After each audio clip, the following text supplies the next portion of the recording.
I think some of the scenes between Aragon and Arya were the hardest to write, mainly because I always had difficulty with Arya's character. But the absolutely hardest scene to write was the very last scene in the book, just because it was so emotional for me and intense, and I'd been thinking about it for 14 years, so by the time I actually got to it, I was actually rather overwhelmed by writing it. So I'd say the last scene of the series was the very hardest to write.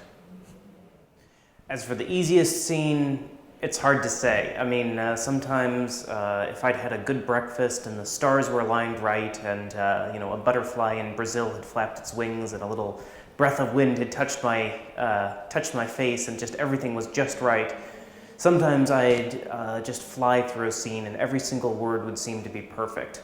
I can't really single out any one scene as being the absolutely easiest, but some of the fighting scenes were fairly easy because it's just simple mechanics of moving people around from point A to point B. But for the most part, there really wasn't an easiest scene to write. Well, I think that assessment of the books is entirely correct because Aragon was written without a lot of knowledge of how to write, or even necessarily exactly what I was trying to say. It was a love letter to the genre I enjoyed and to the characters I loved and to the sort of story that I'd grown up reading. But I don't think that I really came into my own as a writer until the last two books, and especially the last book. If you had asked me back when I started the series to write a scary scene or a happy scene, odds are I might have been able to do it, but it would have been more by chance than anything. Nowadays, if you ask me to write a scary scene or a happy scene, 90% of the time I can achieve at least something close to what I'm trying to achieve by conscious effort rather than by chance.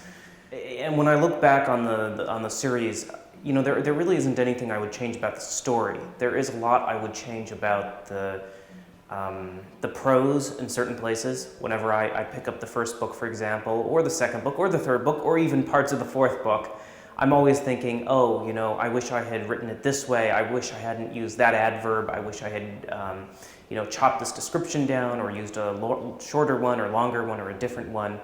Basically, I've learned how to say things in a more efficient way or a more powerful way, I think. And every author feels that way about their work, at least the ones who are trying to improve. And I've made a very conscious effort to improve as a writer from book to book.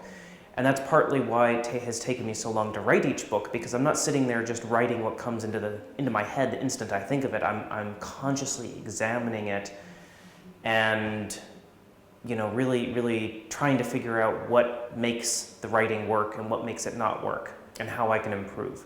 And hopefully I'll continue to improve book to book for the rest of my life. That's my goal, at least. I'm not so sure I would want to live in any of the worlds that I've enjoyed reading about by authors, science fiction or fantasy authors, mainly because the sort of world that makes for a good story rarely makes for a good place to live in. There's usually some sort of war or death and destruction or unhappiness abounding, and the nice happy place you would actually want to live usually isn't the sort of thing that authors choose to write about. I've never really thought about who's changed the most in the series. All of the characters changed to one degree or another. In terms of just sheer personality shift, I think that there's a side character, King Oren, who probably goes through the biggest shift of all. He starts off rather carefree and light and airy, and by the end of the series he's rather bitter and angry and put out about events. But as I said, all the characters go through major changes: Aragon, Murtagh, Roran, Saphira, and I think that's part of what makes the story interesting. Of course, some of the characters don't change quite as much, but you do have to have a balance. And it keeps things interesting for me as an author to have characters who are changing, as well as keeping things interesting for the readers.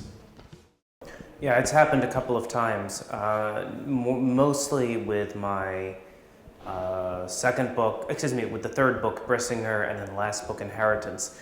And that's partly because the manuscripts are just so large, especially the first drafts, that, the sort of thing that it's so big that you can easily have an extra scene here or there, whereas in a smaller book it's much harder to have that sort of extra material laying around. But in a bigger book it's easier for a little bit of fat in the story to hide in the nooks and crannies, as it were. So in the third book, I had a whole scene where Aragon actually healed a member of the Varden, a woman who was suffering from cancer. And it was a very nice scene, but it actually slowed down the pace of the story too much and ultimately ended up replicating a scene that I wrote in the fourth book. So I cut it, and I did put it back into a limited edition of one of the books, so the fans were able to see it, but outside the context of the main manuscript. And there have been a few other scenes like that where, in retrospect, you look at it and you say, yes, this is slowing the story down, or yes, this is interesting, but it's distracting from the main thrust of the plot. And it's usually painful to take those things out, but when you take them out, you see that things run faster and better, and it does improve the story. So though I regret taking them out, I don't regret it that much.